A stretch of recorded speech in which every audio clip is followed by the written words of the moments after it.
Olá, casos de agressão física e moral entre professores e alunos estão cada vez mais constantes nas salas de aula da rede pública e particular de ensino. De acordo com o Sindicato Estadual dos Profissionais de Educação, o SEP, as escolas da região metropolitana do Rio concentram os casos mais graves de violência. Segundo o levantamento realizado pela entidade, somente na capital existem mais de 200 unidades de ensino situadas em áreas consideradas de risco. Para falar sobre agressão na escola, o programa Toda Mulher recebe hoje a deputada Inês Pandeló, o presidente do Sindicato dos Professores do município do Rio de Janeiro e região, Simpro-Rio, Vanderlei Quedo, e a diretora do Sindicato Estadual dos Profissionais de Educação, o SEP, RJ, Guilhermina Rocha. Deputada, existe algum projeto de lei que protege esse professor? Como que o Legislativo analisa essa agressão que anda ocorrendo nas escolas? Essa questão da agressão é uma questão do reflexo social, né? Da organização da sociedade, né? Que tem se tornado violenta, individualista ao longo dos anos, né? E que agora tomou uma proporção muito grande. E isso reflete dentro da escola.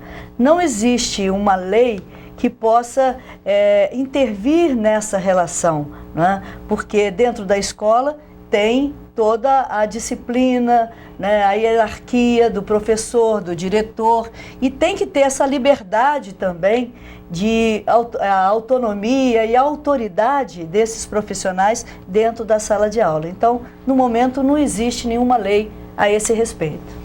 Guilhermina Rocha, o CEP realizou um levantamento. Por que a região metropolitana é onde concentra o maior número de violência? Em primeiro lugar, essa estatística, né, construída pelo sindicato, ela parte do princípio que hoje o maior número de concentração de escolas estão aqui nessa região metropolitana, né? Então é importante ressaltar essa questão. E a maior rede da América Latina também, que no caso é o município do Rio de Janeiro. A outra questão, ela está relacionada também a uma estatística real, que é o próprio levantamento hoje feito, e não só o acompanhamento através de televisão, que a mídia faz, da violência cotidiana que vem aparecendo.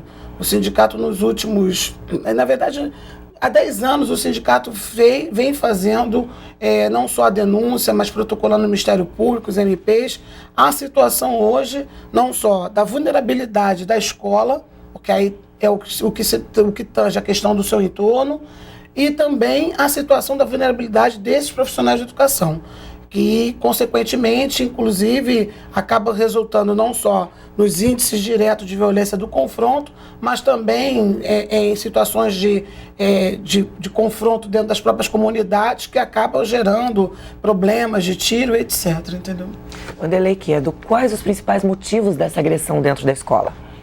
São vários. Primeiro, eu acredito que a sociedade, ela nos últimos, os últimos 20 anos, com o avanço de precarização nas condições de trabalho geral dos trabalhadores, ela criou uma situação de competição, de convivência violenta na sociedade, né? De muita concorrência, muita competição. Isso vai para dentro das escolas também. E isso gera dentro da escola um tipo de coisa muito ruim, que é a tal do espírito da meritocracia, dos concursos, dos vestibulares sufocantes. E isso gera dentro da escola hierarquizações que não são exatamente um objetivo de uma educação solidária, uma educação coletiva, uma educação para o bem público. Uma educação hoje, em muitas das escolas, voltada para essa meritocracia, para esse tipo de cooperativismo que é empresarial, essa lógica de mercado que está entrando dentro das escolas. Isso gera uma competição, gera uma visão de lucro, uma visão que o pai tem às vezes de que a escola é um serviço que ele deposita o aluno de manhã, saca à tarde, a visão que muitos empresários de escola, donos de escola, têm. Agora, você acha que vocês acham que aumentou essa violência dentro da escola realmente? Ou está sendo um foco maior da mídia, da sociedade, e aí aparece mais? Eu acho que as duas coisas. Eu acho que a violência na sociedade, de modo geral, tem aumentado muito. Aumentou, sim, no nível até de, vamos dizer assim, de sofisticação. Porque você hoje tem um instrumento, porque a violência não é só a física. Não é você chegar e soquear, dar um tiro em alguém e matar. A violência do assédio moral, por exemplo, uma violência de você perseguir uma pessoa pela internet. Hoje tem umas tais de redes sociais que os alunos, as crianças de qualquer comunidade usam. E usam de qualquer maneira, às vezes para perseguir, para fazer algum tipo de assédio ou de agressão às pessoas. Então hoje, e com essa precarização que as escolas sofreram, porque na busca dessa mercantilização, desse lucro, o que se faz? Você terceiriza na escola pública, você na escola privada, você diminui o número de apoiadores, coloca na mão do professor tarefas que antes eram da escola. O professor hoje leva para casa o trabalho online, ele tem que preencher pelo computador, então ele trabalha constantemente. Isso tudo transforma essas relações de trabalho. Eu também complementaria chamando a atenção de que a escola não é uma ilha. Então, ela não sendo uma ilha, ela não está imunizada dos problemas de ordem social e urbana. Então, ela está dentro desse processo, desse conflito, muitas vezes. O que a gente não pode perder de vista, você chamou a atenção, Inês, também é essa questão que eu acho que é a maneira como se mercantiliza as informações. Eu acho que a gente precisa ter um cuidado, e a gente está sempre chamando a atenção sobre a forma como você trata esse argumento de violência, porque não é o papel da escola produzir violência. A escola, pelo contrário, ela tem que estar o tempo todo calcada na humanização, na fraternidade, na solidariedade, na questão da formação do indivíduo, na criticidade, fazer com que esse indivíduo realmente seja capaz de contribuir para uma sociedade mais justa, igualitária, entendeu? E não fazer com que a escola seja um palco de excelência de violência, de reprodução daquilo que você está. Agora, eu acho que são dois pontos. Um é a situação hoje, que é esse reflexo que a escola não se tem. Por mais que blindagem que se possa criar aí, né, que estão se discutindo, você não consegue imunizar a escola desse processo. Você tem que fazer com que a escola crie uma resistência, uma imunidade para poder intervir sobre essa questão. Eu acredito que o papel da educação e o papel da escola é exatamente fazer o contraditório a essa sociedade. É discutir alternativas para essa violência, para esse tipo de situação que acontece de modo geral e entra na escola. O que nós vemos hoje, realmente, a notícia, a informação virou uma mercadoria. E hoje se vende um produto nessa sociedade que é muito rentável, que é o medo. O medo é um produto. Então você anda pela cidade, todo mundo está cheio de grades. Você anda pela cidade, todo mundo está cheio de câmeras de vídeo. Você anda em qualquer lugar, é carro blindado. Você vende o medo. O medo hoje é o principal produto que se tem. Então qualquer notícia, ela tem realmente uma repercussão, porque ela satisfaz os patrocinadores da grande mídia. E como deveria ser essa relação entre professor e aluno? Porque agora parece que a professor virou uma profissão perigo. Eu acho que primeiro chamar a atenção de que o fato hoje do qual o professor ele está vivendo circunstâncias, porque eu considero situações de circunstâncias. Se a gente também generalizar, dizer que nós estamos numa situação de risco, automaticamente vai diminuir, inclusive, a procura dentro do mercado de trabalho. Eu acho que essa situação da vulnerabilidade que o professor... Porque até então, eu acho que é importante chamar a atenção de que o professor ele sempre cumpriu o seu papel de excelência, né? E aí a gente vai para o lado da história, né? Dogmático, doutrinário, e que você vive no mundo contemporâneo, onde este debate, ele muda. Essa relação desse papel, ela tem que mudar. Então, acho que os desafios primeiros são esses. Eu acho que a capacidade do professor de criar mecanismos, não de defesa, mas de comprometimento, de engajamento e de convencimento desse seu alunado. Esse seu alunado não é mais o alunado da década de 60, da década de 40.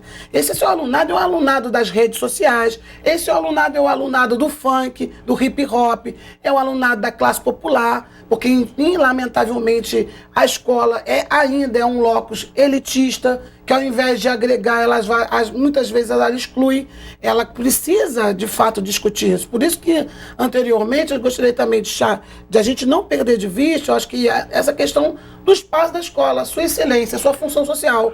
Porque a escola acaba tratando somente a visão mercantilista dos resultados da meritocracia e não tratando aquilo que é de mais importante, que é dessa relação junto com o aluno, com a comunidade escolar, da formação, da contextualização. A escola fica somente com a questão dos resultados, da competitividade das provas, entendeu? Então, agora, é ganhar, né? O professor, a professora, que é a grande maioria, por isso o tema aqui no Toda Mulher, né? Está sendo preparado nas escolas de formação de professores, estão sendo preparados para essa nova realidade, esse jeito novo de ser professor devido a essas modificações? Olha, Inês, isso é mais preocupante ainda. Você tocou num assunto terrível.